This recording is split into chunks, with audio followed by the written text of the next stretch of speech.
머릿니를 잡아서 입에 넣고 씹어 먹는다면 지금 당신은 어떤 표정을 짓겠습니까? 역겹다고요? 그런데 불과 몇백 년 전 고대 중국의 평범한 사람들에게 이건 그냥 일상이었습니다. 소변을 겨드랑이에 문지르고 대변을 끓여 마시고 사용한 화장지를 산더미처럼 쌓아두던 사람들. 이걸 무지하고 야만적인 문명이라 단정하기엔 그들이 남긴 흔적이 너무나 집요하고 치열합니다. 악취와 싸우고 해충과 싸우고 질병과 싸우면서도 나름의 논리와 방식으로 청결을 지켜내려 했던 사람들. 그 기상천외하고 놀라운 위생의 역사 속으로 지금 바로 들어갑니다. 고대 중국 사회에서 냄새는 단순한 감각의 문제가 아니었습니다. 어떤 냄새를 풍기느냐가 곧 그 사람의 품격을 결정짓는 시대였거든요. 몸에서 땀냄 냄새가 난다는 건 단순히 더럽다는 게 아니라 교양 없고 야만적인 인간이라는 사회적 낙인이었습니다. 그 배경엔 몽골족이 있었습니다. 북쪽 국경을 끊임없이 위협하던 이들은 목욕을 거의 하지 않는 것으로 악명이 높았는데 중국인들에게 씻지 않는다는 건 몽골족과 다를 바 없다는 의미였습니다. 그래서 청결은 문명인의 증거가 되었고 채취는 엘리트 계층이 절대 용납할 수 없는 수치가 되어버렸습니다. 만리장성으로 외적을 막으면서 동시에 자기 몸의 냄새라는 내부의 적과도 매일 싸워야 했던 사람들. 궁중연회에서 채취를 풍겼다가는 그 자리에서 모욕을 당하고 관직을 잃을 수도 있었으니까요. 냄새 하나가 사람의 운명을 바꾸던 시대, 향기에 집착했던 건 허영이 아니라 생존 전략이었습니다. 그런데 냄새에 이토록 예민했던 이 사회가 동시에 목욕 자체를 두려워했다는 사실이 더 놀랍습니다. 고대 중국 사람들은 목욕을 자주 하면 오히려 몸이 약해진다고 믿었습니다. 지금 들으면 황당하지만 이건 꽤 구체적인 환경에서 나온 믿음이었거든요. 추운 북부 지방에서는 겨울에 차가운 물을 만지는 것 자체가 목숨을 위협할 수 있었습니다. 거기서 시작된 조심성이 시간이 흐르면서 도교 신앙과 뒤섞이더니 씻는 행위 자체를 꺼리게 만드는 강력한 미신으로 굳어버렸습니다. 그렇다고 평생 씻지 않을 수는 없으니 사람들은 절충안을 찾았습니다. 바로 5일에 한 번은 반드시 목욕을 해야 한다는 사회적 규칙이었습니다. 뽀득뽀득 깨끗하진 않더라도 최소한의 선은 지키자는 거였죠. 지금 기준으로 보면 5일에 한 번도 너무하다 싶지만 당시엔 이게 나름 문명적인 기준이었습니다. 특히 관직에 있는 사람들은 이 규칙을 철저히 지켜야 했는데 목욕일이 되면 하루 휴가를 주는 제도까지 있었다고 합니다. 냄새를 수치로 여기면서도 씻는 날을 달력에 표시해야 했던 사람들, 청결과 미신 사이에서 아슬아슬하게 줄을 타던 시대였습니다. 고대 중국에서 인간의 배설물은 버려지는 쓰레기가 아니었습니다. 사람들은 이걸 액체금이라고 불렀거든요. 농부들은 돼지우리 바로 위에 바닥에 구멍만 뚫린 화장실을 만들었습니다. 위에서 볼일을 보면 아래 돼지가 받아먹는 구조였죠. 돼지는 공짜 밥을 먹고 사람은 폐기물 처리를 해결하는 완벽한 순환 시스템이었습니다. 도시가 커지면서 이 배설물의 가치는 더 높아졌습니다. 농촌 농부들이 직접 도시 공중 화장실로 찾아와 양동이에 담아가는 무역이 생겨났을 정도였으니까요. 끔찍한 악취를 견디며 도시까지 원정을 온 농부들, 그들에게 그건 생계가 걸린 진지한 비즈니스였습니다. 수거된 배설물은 밭에 뿌려져 작물을 키우는 비료가 되었고 이 흐름이 제국 전체의 농업 생산성을 떠받쳤습니다. 한 제국이 수천만 명을 먹여 살릴 수 있었던 데에는 이 냄새나는 순환 경제가 단단히 한몫을 했던 겁니다. 더럽다고 버리지 않고 끝까지 순환시켰던 사람들. 어쩌면 진짜 자원 재활용의 원조는 바로 여기였을지도 모릅니다.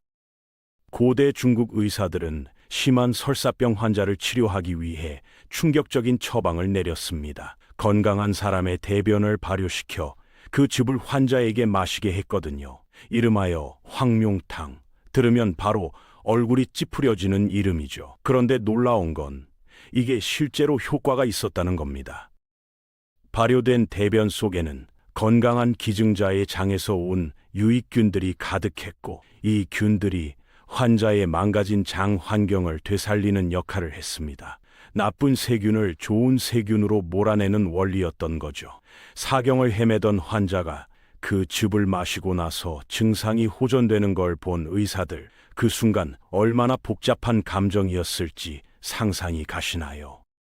더 놀라운 건 이 방법이 수백 년이 지난 지금도 현대의학에서 쓰이고 있다는 사실입니다. 오늘날엔 대변 미생물 이식술, 줄여서 FMT라고 부르는데 항생제로도 잡히지 않는 심각한 감염병 치료에 실제로 활용되고 있습니다. 역겹다고 외면했다면 절대 발견할 수 없었을 치료법. 고대 중국 의사들은 냄새를 참아가며 인류 의학사에 조용히 한 획을 그었던 겁니다.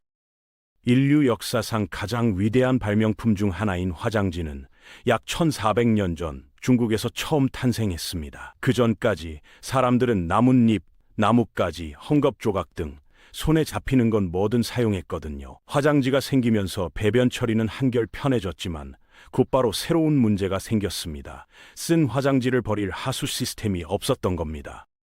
결국 사람들은 사용한 화장지를 특정 장소에 그냥 쌓기 시작했고 그게 시간이 지나면서 거대한 산더미가 되어버렸습니다. 당시 중국을 방문한 한 아랍 여행객이 일기에 이 광경을 기록했는데 악취 나는 종이더미가 얼마나 높이 쌓여 있었는지 보고 충격을 감추지 못했다고 합니다. 깨끗하게 닦으려고 만든 종이가 쌓이고 쌓여 도시 한편을 오염시키는 역설이었죠. 위대한 발명이 또 다른 위생 문제를 낳은 셈입니다. 편리함과 불결함이 나란히 공존했던 이 아이러니, 어쩌면 그게 문명 발전의 본질인지도 모릅니다. 해결책이 새로운 문제를 만들어내는 이 흐름은 사실 지금 우리 시대에도 크게 다르지 않으니까요. 고대 중국에서 몸에서 나는 냄새는 계급을 그대로 드러내는 증거였습니다. 귀족들은 향기를 유지하는데 따로 예산을 편성할 만큼 이걸 진지하게 여겼거든요. 상류층 여성들은 허브와 꽃, 향신료를 채운 향 주머니를 허리에 차고 다녔고 목욕할 때도 생강, 국화, 꽃잎, 후추를 잔뜩 넣은 향기로운 탕에 몸을 담갔습니다.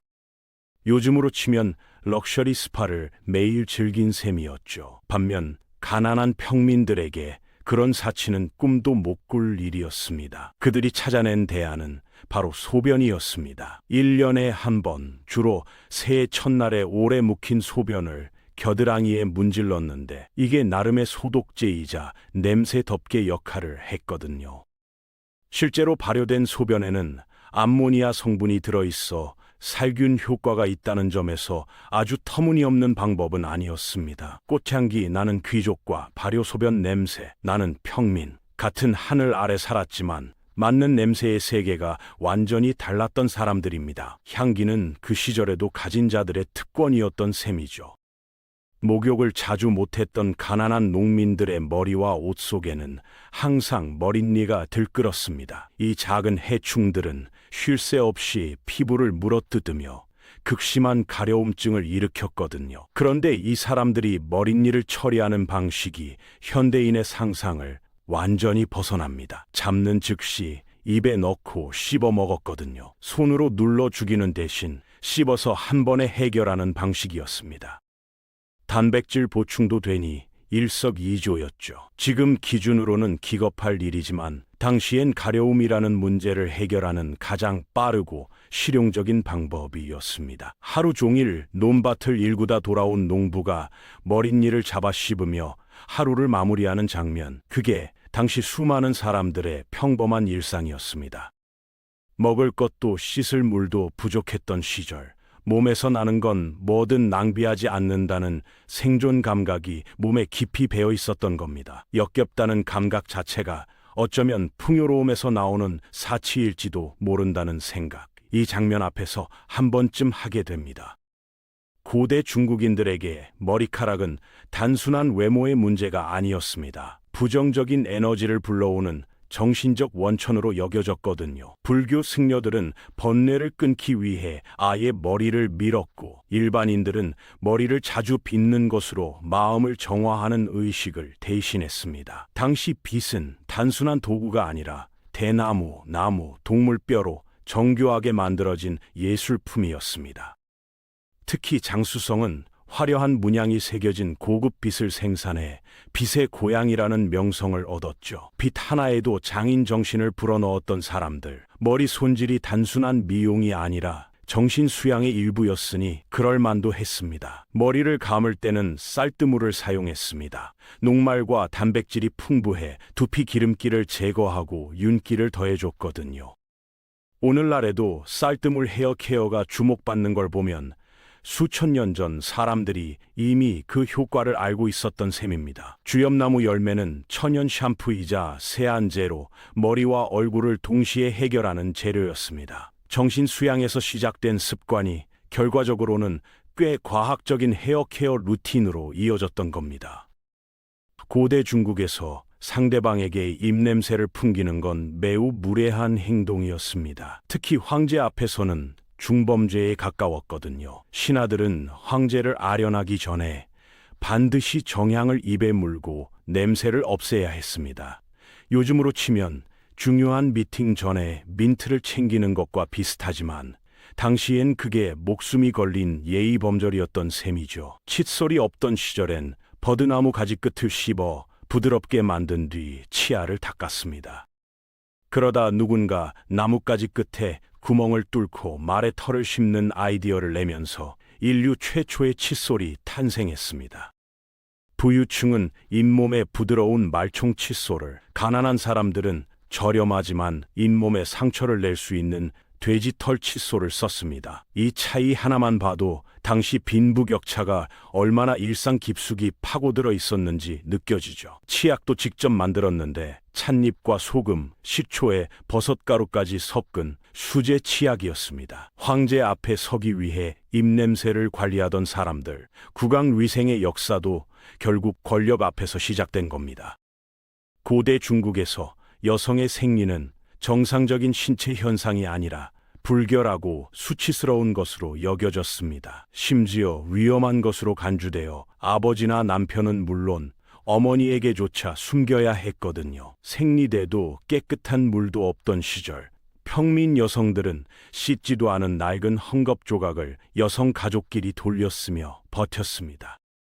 소독제가 없었으니 감염과 질병이 끊이지 않았고 많은 여성들이 조용히 고통받았습니다. 생리 중인 여성은 신의 노여움을 산다는 미신 때문에 사원 출입도 금지됐고 가족을 위해 요리하거나 특정 방에 들어가는 것조차 막혔습니다. 자금성 후궁들은 환관들에게 생리 주기를 철저히 추적당했고 생리가 끝난 후에야 황제를 모실 수 있었습니다. 일부 궁녀들은 황제에게 버림받을까 두려워 약초를 먹어 억지로 주기를 늦추다 건강을 심각하게 해쳤습니다. 화려한 궁궐 안에서도 허름한 농가에서도 여성들은 같은 침묵을 강요받았던 겁니다. 더 비극적인 건 많은 소녀들이 첫 생리 때 자신이 피를 흘리며 죽어간다고 착각했다는 겁니다. 아무도 가르쳐주지 않았으니까요.